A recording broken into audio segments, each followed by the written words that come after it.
Sharon, this is the episode about fire and wind. Let's do it again. All right. That's one of my favorite songs. I know, mine too. So we know this is not the storm season. Right. And they hear this rumbling, this noise, and they're probably trying to figure out what it is. And it's described in the Bible as a sound like a mighty rushing wind. So my question is that pops up into my mind, like, where is this wind coming from? This wind is the inrushing from the spiritual.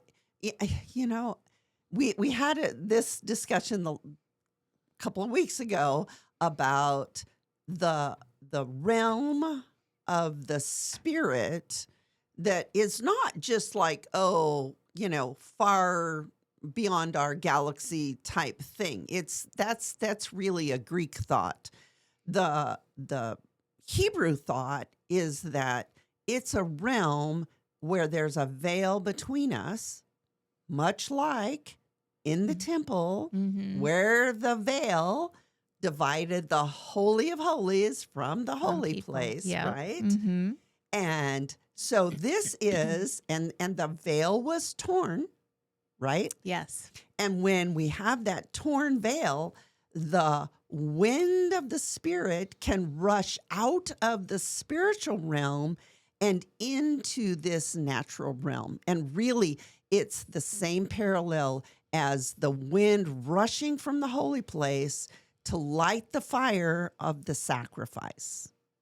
I really liked when you read last week from the Passion Translation. So verse 2, it says, "Suddenly they heard the sound of a violent blast of wind rushing into the house from out of the heavenly realm." Right. From out of the heavenly realm. Yes. So it comes from out of that spiritual realm where that veil was rent and comes rushing into our natural realm where we can see. Because God, think about this. Okay, I'm ready. For thousands of years, God has longed to be with his people. He created an Adam and Eve so that he could come and be with them. Yeah. And then he's been in this little box for so long in the temple, right? In trying to be in their midst, though he couldn't be manifest right there with them. But don't you think we are created in God's image? Yes? Right. Yes. Okay. We are created with great longing, with great desires, with emotions. Those are all part of God's image. Now, our emotions are often carry us off into fleshly things, right? But really, we are created with emotions. God has emotions. He's been longing for this.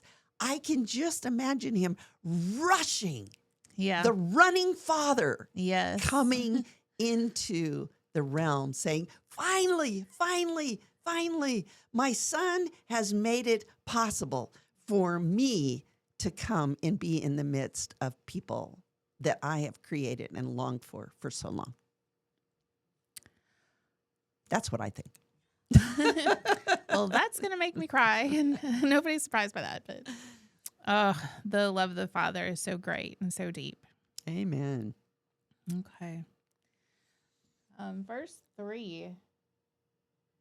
"And divided tongues of fire, as of fire, appeared to them and rested on each of them."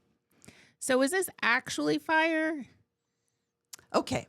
It could be. I don't know. I'm really asking because I don't know the answer. And I don't know that I know the answer specifically. I do know that the original patterns were truly fire. You know, we have the pillar of fire, and like we read last week from the Passion Translation, it describes it as the pillar of fire comes into the room and then divides out and rests upon each one of them.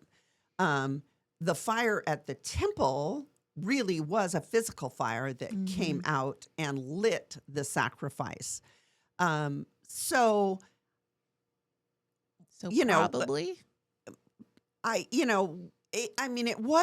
It wasn't a fire that physically burned their flesh, Right. because it wasn't a fire of destruction.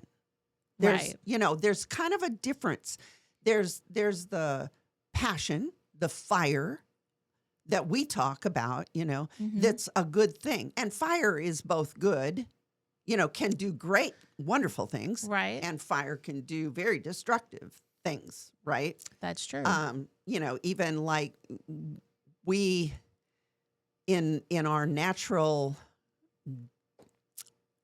church world today, we have removed a lot of the power and authority and fire of God. But the Bible tells us, behold, the goodness and the severity of God. Yeah.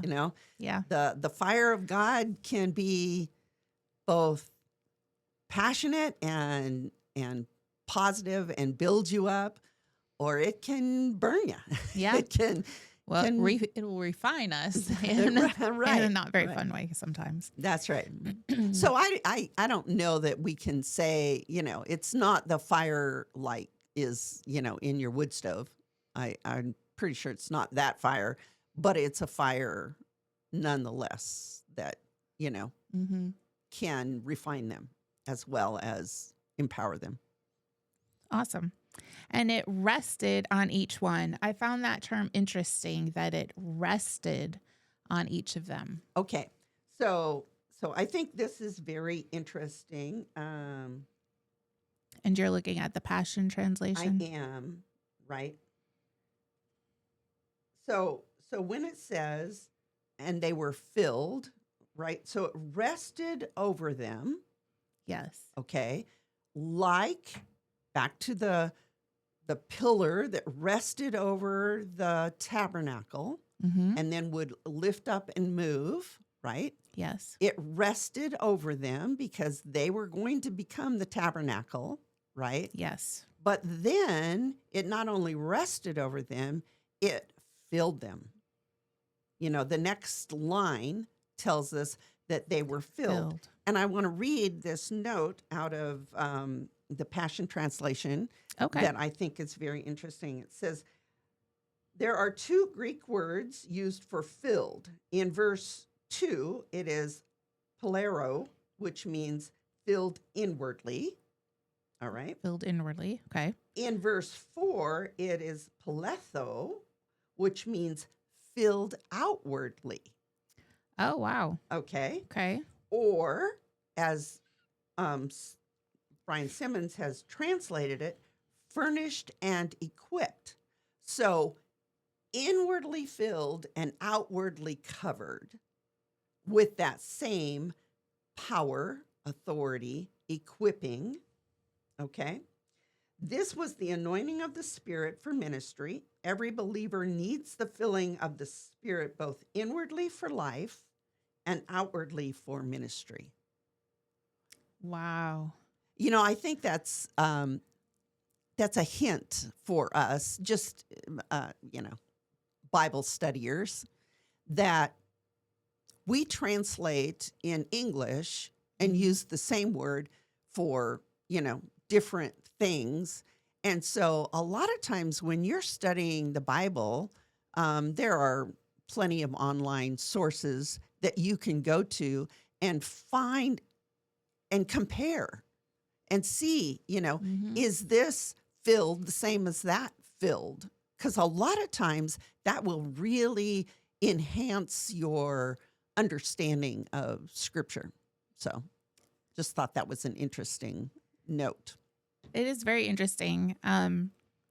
It's like digging for treasure sometimes. You're like, oh, that's interesting. Why does it say that? And when you start to look, it leads to this thing and that thing. And it's like all of a sudden you've unwrapped this great revelation, a gift. Yes, for sure.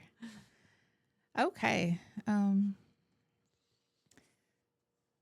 about the filling. They began to speak in other tongues. Can we unpack other tongues a little bit? Sure. Help me to understand that. Is it languages that we understand? Is it Okay, languages we so don't understand? What are they talking about okay, here? so back to patterns Mhm. first of all. Okay. When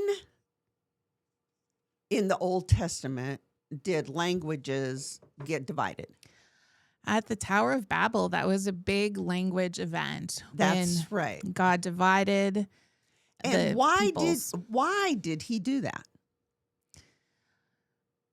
Well, they were attempting to enter heaven and overthrow God. That's right. They had So they were big building. plans. We call them in study. We call them ziggurnauts, right? Mhm. They were building, and that was a temple. Yes, Okay, it's like the pyramid shaped. Right, right. Mhm. That circular kind of building up and up and up and up. Mm-hmm.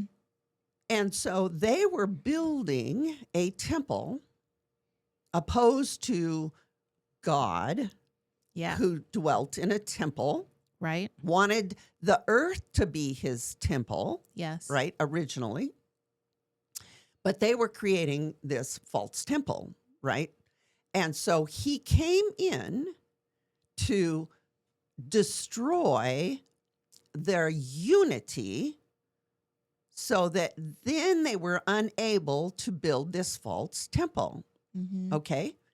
So now we have a pattern that's bringing back a unity through restoring of language, and it's the languages of heaven. Now, there is a big debate, and I haven't chosen a side because I don't know, and You're not convinced I'm not either way convinced yet. either side. But there's a big debate in scholarly circles about whether all of these that heard in their own language, if the speaking was physically their language, right? Right. Or if the speaking was heavenly languages, heavenly tongues, right? Mm-hmm. That they then perceived or heard in their own language. Now, I will tell you that I know people who have heard, and this is probably gonna, rattle a few cages, but I know people who have heard people speaking in tongues that this person over here perceives as some heavenly language. They don't know what it is. It's just speaking in tongues. Mm-hmm.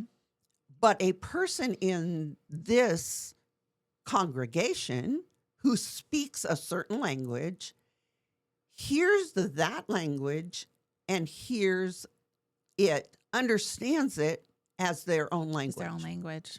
Yeah. Right? I've heard stories about that too. Yeah. Mm-hmm. So I know a person personally Mm-hmm. that had that event happen. That's pretty phenomenal. God will do anything to reach people. He will. And will. and I'm not, well, I'm challenged a lot sometimes in my thinking, and in this case I'm like, God would do that to reach that person. Absolutely. Mm-hmm. And he has no problem because he speaks every language. Mm-hmm. And he doesn't, he speaks it in your head. Mm-hmm. He can speak in your head just like you can hear the voice of God, Mm-hmm. right? If you are just walking down the road. Yeah. Paul heard the voice of God. Yeah. What did everybody around him hear?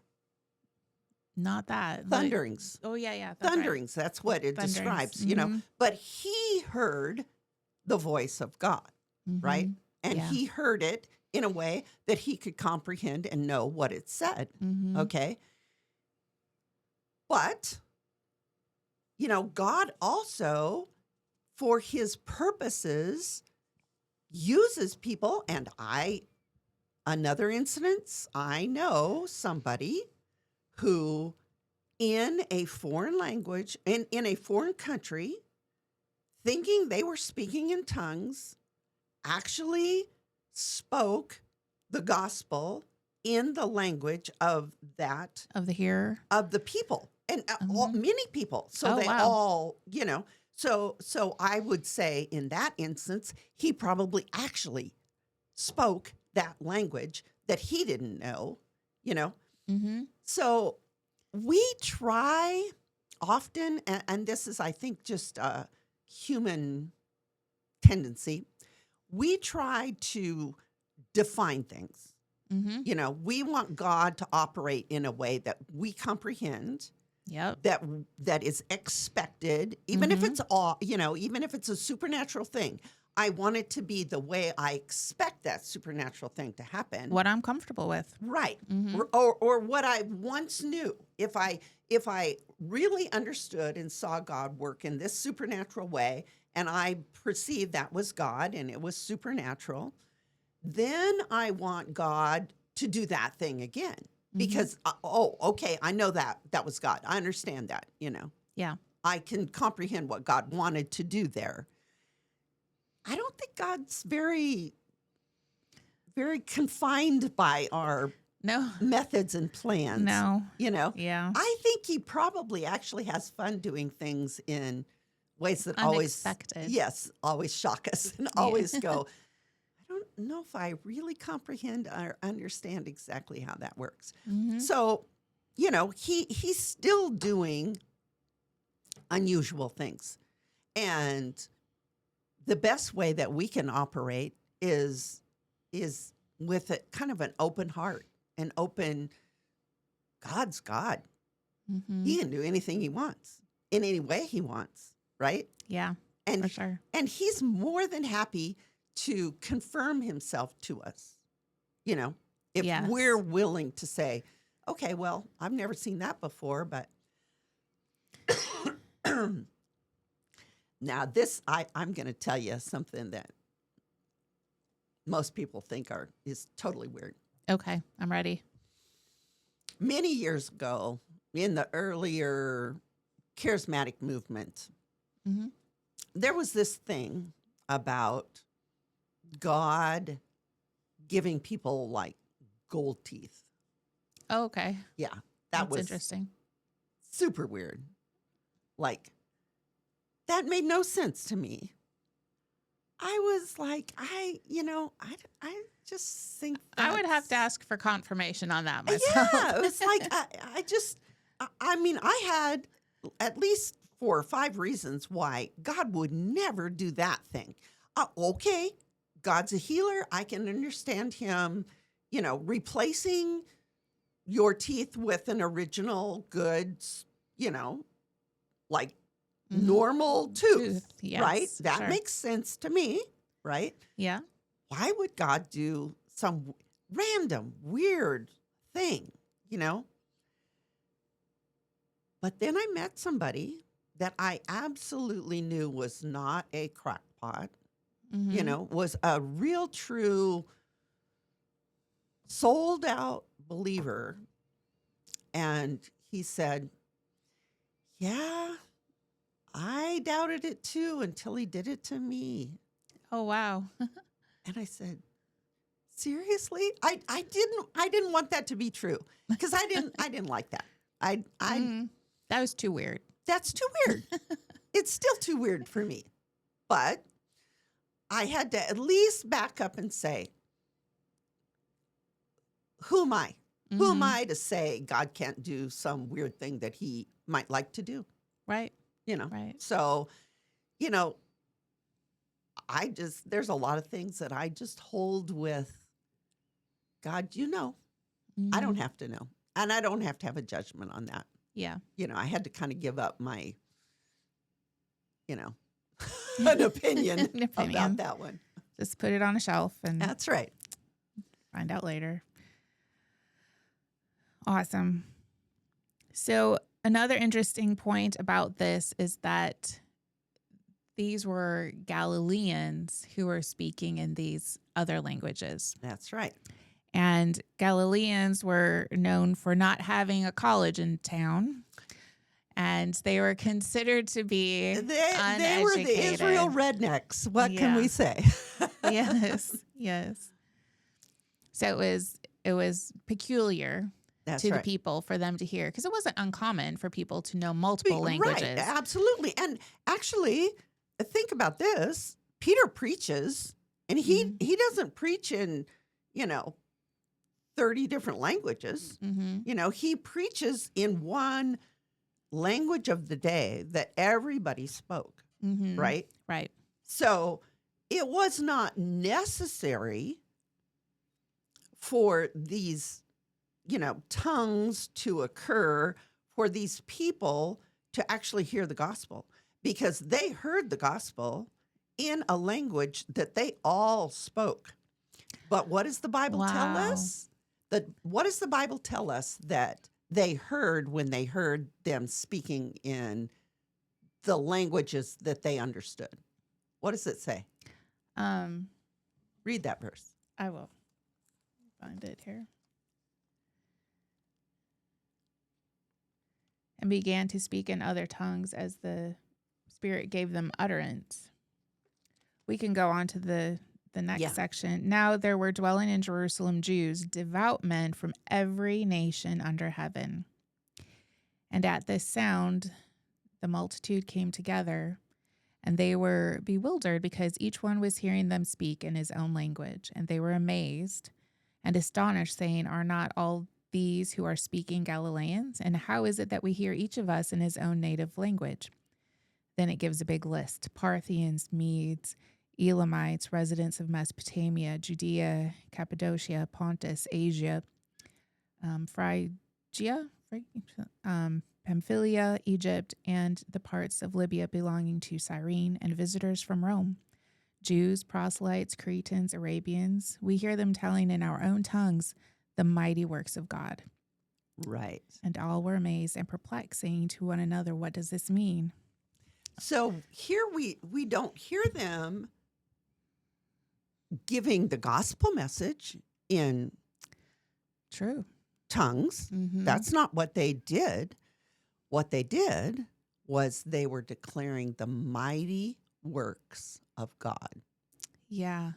I guess I never really dialed in on the fact that God didn't have to do this, because there was a common language of the day that he did this as a sign to the people to show them what he's up to unveil this more of his plan and give them revelation. And to go back, think about it. Reunite the languages. And all of these that had come, they were knowledgeable in all of the Jewish history. They understood, like, all this stuff we were talking about, the temple, Mm-hmm. all of this stuff about Babel, all of this stuff about, the Garden of Eden, and all of that was understood by them. We have to think about it and learn it, Mm-hmm. because it's not genuinely understood by us, but it was all known to them. So when they saw these things happen, they had the understanding of, oh, God is coming back. He is doing this thing again in a new way. Yeah. So that's why all of those things happened for them, not, Mm-hmm. not the way that we think of it as happening, but they had all of that past patterns and history and understanding to recognize, oh, this is that. They picked up on that real quick. Exactly. We're the ones who have to study. Yeah, that's right. Okay. There's one more thing at the end of this little section. And it was the part where these people that are speaking in other tongues are being mocked. Yes. And the mockers are saying they are filled with new wine. Verse 13.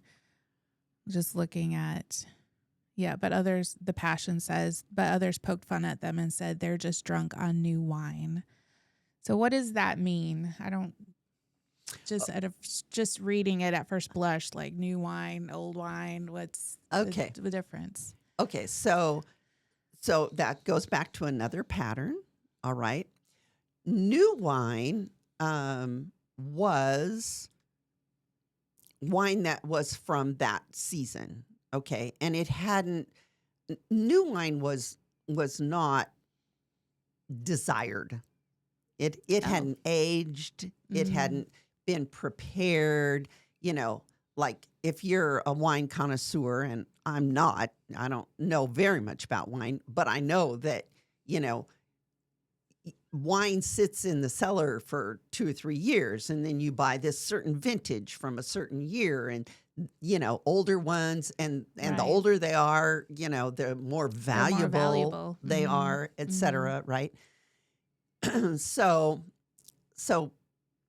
it's really saying the bums on the street drink cheap wine, haven't been aged, are, and that's really what they're saying is these guys are drunk on cheap wine, right? But the pattern that God is establishing here is the Jews had old wine, right? They had all of the Torah. They had all of their traditions. They had all of their systems. They had, and that was valuable to them, right? Right. But he was coming in with new wine, not aged, not established, not considered valuable by all of these, priests and rabbis, and the new wine, the cheap wine, was given to the poor people. That's who could afford the new wine, the cheap wine, right? Yeah. So God's coming in and saying, hey, this is wine for anybody. Yes. Anybody can get this wine. Wow. That's good. Yeah. That's good. But, those who, it was like, honestly, goes back to like me thinking, yeah, those gold teeth, that's bunk. That's exactly what they were thinking. Yeah, this is all bunk. I don't know. God would never do something like that. That's so weird. Why would God do this weird thing, right? Yeah. So that's really their kind of approach about this, like, yeah, I don't think so. Well, it doesn't fit in my pattern of the way that God would act. Well, hopefully they got it figured out later. I hope so. A bunch of them already said, I don't care. This seems like this is a real deal. It might be weird, but and really when I met God, it was kind of that thing, was like, I came with, I don't care if it's weird, God. If it's real, I want it. So you show me if it's real. And God showed them it was real. Well, on that note, I think we're going to wrap up this episode. All right. So what's our next week? You have any thoughts yet? Well, they say Pentecost is the church's birthday, but we use that word church a lot. So I think we should unpack that word next time. Oh, that sounds really fun. That's another one of my favorites. Well, I'm excited. All right. Thanks, Thank you, Melissa. We love you so much. And a big shout out and thanks Yes. to Tara, who runs our podcast for us. We appreciate you, girl. She's our timer, so if we're off time, it's her fault.